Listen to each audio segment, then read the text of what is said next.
E se voltem contra você, começa aqui no capítulo 7, versos 1 e 2. Não julgueis, para que o julgamento não se volte contra você. Porque, em geral, o nosso julgamento vai para os porcos e para os cães.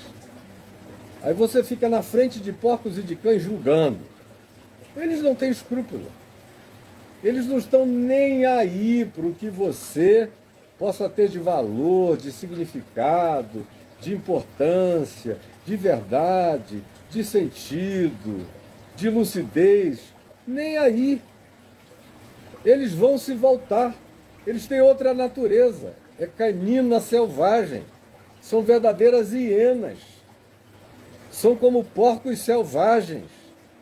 Não adianta. Nem perca seu tempo.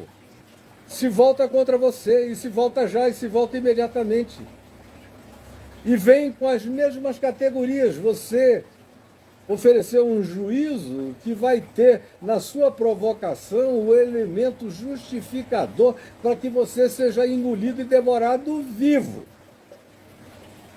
Assim como também não deis aos cães o que é santo, não deis a esses que eventualmente são o objeto de juízo eventual de vocês, aquilo que, por mais santificado que possa ser como pensamento, para eles é apenas uma provocação que vai trazer todo o ódio animal e predatório deles contra a existência de vocês. É como você, na melhor das intenções, porque tem gente que diz, não, eu disse, eu julguei com uma ótima intenção, eu queria salvar essa pessoa. Mas você está lidando com um agente, um elemento, uma entidade suína, predatória, selvagem, como os porcos do mato, que vão se ajuntar contra você, e se ajuntam e vêm, devoram e comem você vivo.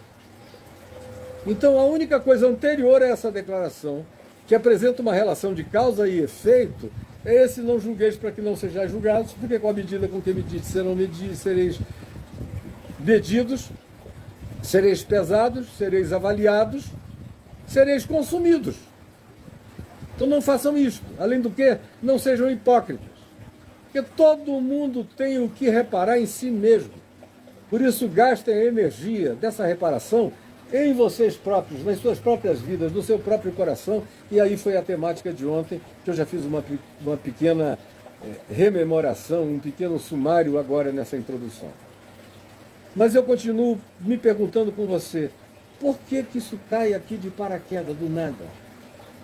Não deis aos cães o que é santo, nem lanceis aos porcos as vossas pérolas, para que eles não pisem com as patas deles e vejam que não é comestível, e voltem-se contra vocês e devorem vocês vivos. Devorem vocês vivos. Ora, além do contexto do não julgueis, tem todo o resto do contexto anterior, onde Jesus está dizendo: vocês estão lidando com gente perigosa. O hipócrita é um cara extremamente perigoso. Pouca gente é tão perigosa quanto o hipócrita. E Jesus está batendo nesse tema da hipocrisia recorrentemente, já faz algum tempo. E aqui no capítulo 6, de maneira extremamente forte. Mas antes do capítulo 6, ele já vinha falando: olha, não resistais ao perverso. Cuidado, perverso é perverso. Vive e se alimenta de perversidade. Não vos vingueis a vós mesmos, porque vingança produz resposta de vingança insaciável. Aquele que foi objeto de uma ação vingativa da sua parte se sentirá ungido, untado, validado, para comer você vivo, como um porco do mato, como um cão raivoso. Aí ele entra no tema explícito da hipocrisia. Foi a hipocrisia que matou Jesus, foram os hipócritas que ergueram a cruz. Não tem gente mais perigosa, mais caninamente raivosa do que o hipócrita. O hipócrita é o diabo, é o substituto de Satanás. Satanás tira férias onde tem muito hipócrita. Satanás vai para Aruba, Satanás vai para qualquer outro lugar, vai para o Caribe descansar no meio de uma congregação de hipócritas. Ele diz: deixa eu deixá-los trabalharem à vontade, porque eles têm toda a expertise para fazerem males indefiníveis, indecorosos e indizíveis. O hipócrita é tenebroso. E a maioria de nós lida com hipócritas. Eu lidei com hipócritas a maior parte da minha vida, porque não há ninguém que queira trabalhar com a fé. E eu hoje em dia, já tenho agora, desde 1998, eu lido com a fé daqueles que eu encontro querendo genuína fé do lado de fora das pocilgas religiosas, do lado de fora dos chiqueiros religiosos. Eu lido com a fé no mundo, como disse John Wesley, quando queriam botá-lo dentro de uma paróquia fechada, contida, diminutiva, mediocrizante, num container, dentro do qual ele deveria ficar preso e cumprir o papelzinho dele dentro daquelas 4 paredes, e ele disse não. O mundo é a minha paróquia. Que foi o que Jesus ensinou, ele só estava repetindo o que Jesus disse. Nós somos o sal da terra, a luz do mundo, portanto o mundo é a minha paróquia. Quando ele disse, Pai, eu não te peço que tu os tires da paróquia que é o mundo, não os tires do mundo, e sim que tu os livres do mal. Como ele também disse, ide por todo o mundo é a paróquia. Como a parábola do joio e do trigo não acontece entre 4 paredes. Quando indagado ele disse, o campo onde cresce o joio e o trigo é o mundo. O mundo é a minha paróquia. E de 98 para cá, eu me dediquei exclusivamente à minha paróquia mundana, à minha paróquia terráquea, à minha paróquia planetária. Falando para fora. Eu falo para dentro porque tem gente de dentro aqui me ouvindo. Tem milhares de pessoas do lado de dentro que vivem aí nesse rodízio de Meca, em volta da Caaba, rodando em volta da Caaba, evangélica ou católica, de dia e de noite, com as suas preces. Tem milhares aqui me ouvindo. Agora, a minha preferência, a minha destinação missional é para fora. É para aqueles que nenhuma igreja, nenhuma religião alcançarão jamais. Esses são os meus prediletos, os meus preferidos, aos quais eu me designo na presença de Deus, dizendo, eis-me aqui, envia-me a mim. E vou. E eles me ouvem, me acolhem, me atendem, prestam atenção, se convertem e eu os batizo em nome do Senhor Jesus. E não digo para ninguém. E de preferência não digo para que eles não sejam molestados pelos cães e pelos porcos. São pérolas que eu guardo. São tesouros que eu nem divulgo, para que não venham ser molestados. Eu fico vendo as pessoas falarem mal de gente que já andou anos-luz na frente deles na compreensão do Evangelho, só porque não se congregam em lugar nenhum. E eu ouço e não digo nada sobre os avanços que essas pessoas estão fazendo para poupá-los de serem molestados por esses religiosos que no dia que souberem que eles até batizados já foram e que são pessoas influentes, poderosas, famosas, significativas, importantes, no dia seguinte vai ter gente na porta querendo abusar, querendo tirar, querendo tomar, querendo oferir algum benefício, querendo perturbar, querendo fazer deles prosélitos, querendo fanatizá-los. E eu os poupo, os defendo e os protejo, como quem pega pérolas e não dá aos porcos. Como quem pega o que é santo e não dá para os cães. Isso é só um aspecto do que eu particularmente faço numa ilustração singela. Mas voltando aqui ao texto, Jesus está dizendo, olha, essa temática toda, eu estou ensinando a quem quer ser meu discípulo, para que vocês guardem como prática pessoal de vocês, para a vida de vocês, no cotidiano de vocês. Mas não caiam na ilusão de que tudo isso vai ser acolhido de maneira benfazeja, bem recebida, querida, notada, acolhida, privilegiada pelos cães e pelos porcos da sociedade humana, porque não serão.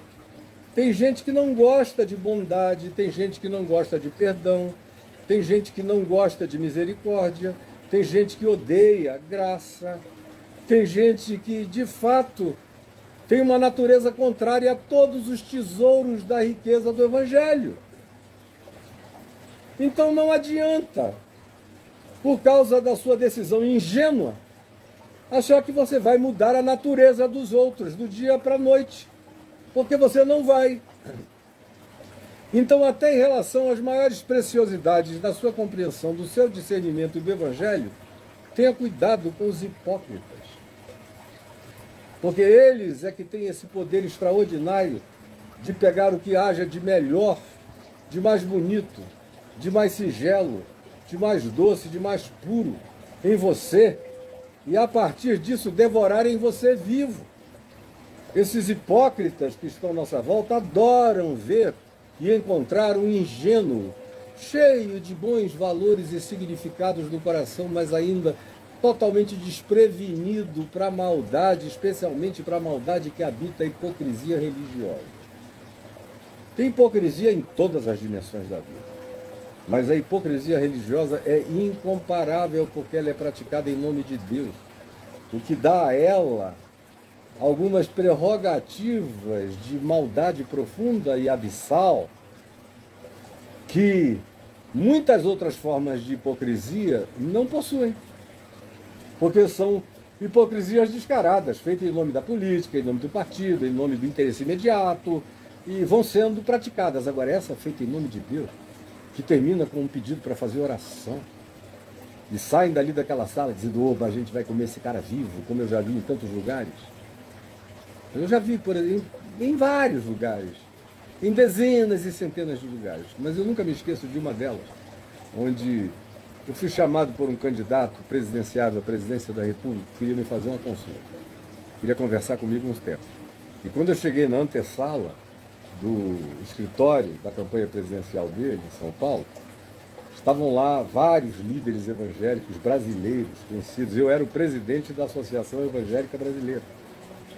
E aqueles caras, supostamente, estavam todos eles vinculados a essa organização que reunia 65% de todas as igrejas evangélicas do Brasil, estavam vinculados a ela, e que me tinham como presidente da instituição. E aí eu entrei na sala, ouvi o que o presidenciável tinha a me dizer, e guardei o que ele me falou. Quando eu saí, esses líderes que estavam lá fora pediram para me levar ao aeroporto de Congonhas, num carrão bonitão, de marca, de grife. Aí me levaram. O chofé na frente, eu ao lado do motorista, e atrás tinha uns 4 deles sentados, de denominações conhecidíssimas, eles são os presidentes delas. Mas os caras são tão cara de pau, são tão caninos, são tão porcos, perversos e devoradores e predadores, que na minha presença, sabendo de que natureza eu era, como eu me tratava e como eu tratava tudo, e o que eu advogava e o que eu preconizava, mesmo assim eles não tiveram o menor pudor de dizer: poxa, que maravilha, a gente entrou, fez uma oração com esse idiota e cada um de nós está saindo daqui com $300 mil no bolso. Isso foi em 1994, onde $300 mil valia muito mais do que $300 mil valem agora. Quem são esses seres? Senão cães e porcos. E eu ali tentando oferecer o evangelho do reino, os princípios do reino, a bondade de Jesus, a ética de Cristo. Para eles, na realidade, não passavam de cães perversos e de porcos selvagens. E você só fica se expondo. E eles ficam aprendendo cada vez mais como é que conseguem te comer vivos, te devorar vivo. A gente já sabe como esse cara é e agora, na primeira oportunidade, a gente devora ele inteiro. Como tentaram fazer, como com efeito, fizeram de tudo para realizar, eles só não sabiam que a minha casca era grossa. Muito mais grossa do que eles podiam imaginar. E que quebrava o dente deles me dar uma dentada. Mas o que Jesus está dizendo é: tomem cuidado com toda essa ambiência. Porque eu venho falando de gente sem pudor, e de gente sem amor, e de gente que tem outros significados, que tem outros valores, que dá importância a outras coisas, e que trata a vida com hipocrisia, com mentira. O que eles chamam de meu banquete é o que você, no Evangelho, chama de babugem, chama de pocilga, chama de chiqueiro. Mas eles chamam de minha igreja, eles chamam de minha congregação, eles chamam de meu povo, eles chamam de meu ministério, eles chamam de meu reininho de Deus. Então, cuidado, abra o olho, porque eu estou falando de coisas e vinculando-as a determinados tipos de criaturas humanas, que de humano tem apenas a aparência. Mas eles não carregam dentro dele nenhuma natureza humana. Eles se tornaram entes com fisionomia humana e natureza canina. Se tornaram pessoas com aparência humana e natureza suína, selvagem, perversa, devoradora. E o que para vocês é valor, para eles é o que eles desprezam. E o que você não quer para você é tudo que eles querem para eles. Então tome cuidado, porque vocês vão viver num mundo de disparates, de antíteses, de antagonismos. E vocês vão ter que trafegar no meio disso tudo e precisam aprender a fazer isso com sabedoria, com bom senso, com prudência, com discernimento e com realidade. Não sejam ingênuos, não sejam tolos. Aquele que tem muito e tem demais e cultua o que tem e chama de meu Deus e de minha confiança e de minha estabilidade aquilo que possui, está disposto a fazer qualquer coisa para não perder nada, e você é só um detalhe no caminho. A mesma coisa com os religiosos hipócritas e plásticos, como eu chamei quando eu falei aqui no capítulo 6. Tomem cuidado, eles são insensíveis. A mesma coisa com aqueles que se vingam. A mesma coisa com o perverso, que é cheio de imposições obrigatórias em relação às quais eles punem com violência, com maldade, com conspiração perversa, com laços e com dissimulações que destroem você. Abra um olho. E a mesma coisa com a ingenuidade do juízo. Não pratiquem juízo de nenhuma natureza. Primeiro, por sabedoria. Segundo, porque ninguém está adequado. Terceiro, porque não é prerrogativa de vocês. Quarto, porque todo mundo pode ser julgado de volta. E quinto, porque a prática do juízo produz hipocrisia. É alguém com uma trave no olho querendo tirar o cisco do olhinho de alguém. E quando você se oferece para essa tarefa, você se dessensibiliza e você se torna um hipócrita quanto mais. E aí você perde a sensibilidade, perde a sabedoria, perde o bom senso, perde o cuidado, perde a prudência, perde tudo, e aí acaba sendo desses tolos. Vira um bobo. O que Jesus está dizendo é: não sejam bobos, não sejam tolos, não se vulnerabilizem, não acreditem que a vulnerabilização de vocês não será usada de maneira perversa por eles. Eles usarão, eles virão impiedosamente contra você. Por isso, escolha suas amizades, escolha suas intimidades, escolha quem pode ter a gravidade de compromisso enraizado, humano e honesto para conter e para guardar qualquer das suas confidências. Escolham bem os seus amigos, escolham quem vocês botam para dentro de casa, escolham que bocas vocês beijam, com que línguas vocês trocam salivas. Escolham para quem vocês abrem a perna, ou escolham em que e em quem vocês se introduzem. Escolham quem vocês levam para debaixo do mesmo teto. Escolham quem vocês deixam sentar à volta da sua mesa. Escolham quem vocês convidam para dentro da casa de vocês. Escolham quem é que pode ter permissão para penetrar a intimidade da família de vocês.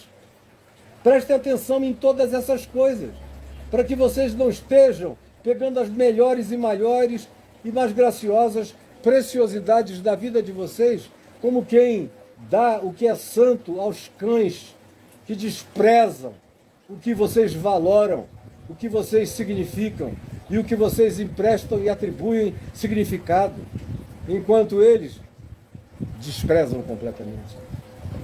Cuidado para que vocês, num afã ingênuo, não ofereçam as suas preciosidades, as suas pérolas, os seus tesouros, as suas riquezas, as suas intimidades, as suas preciosidades do coração da intimidade a qualquer um.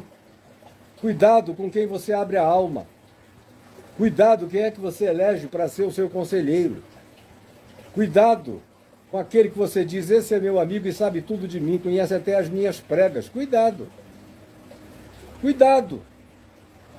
Nós vivemos num mundo onde há gente boa e onde há uma quantidade absurda de gente cada dia pior, cada dia mais ruim. Porque com todo o realismo foi Jesus que disse, com a multiplicação da iniquidade, o amor vai se esfriando de quase todos. Chega uma hora em que o amor seca, some, desaparece. E aonde não há amor, a vida se torna completamente vivida num lugar perigoso. Aonde a iniquidade cresce, os seres do amor precisam se tornar atentos, prudentes, vigilantes. Cuidado com a ingenuidade. Cuidado com os julgamentos de primeira aparência. Cuidado com as falsas impressões.